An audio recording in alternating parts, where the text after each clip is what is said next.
दोस्तों आज हमारे पास आ जाती है होंडा की अमेज, जिसके अंदर कंपनी ये स्टॉक की देती है। हमने इसे मॉडिफाइड किया है होंडा की स्मार्ट की फ्लिप में। फ्रंट से चेक कीजिए, बैक से भी क्वालिटी बहुत शानदार रहने वाली है चाबी की।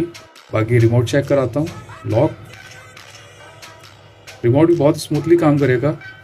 अनलॉक, ये फ्लिप की। आइए कार चेक कराता हूँ आपको। इग्निशन लगाकर कार स्टार्ट कराकर आरपीएम मीटर चेक कीजिए।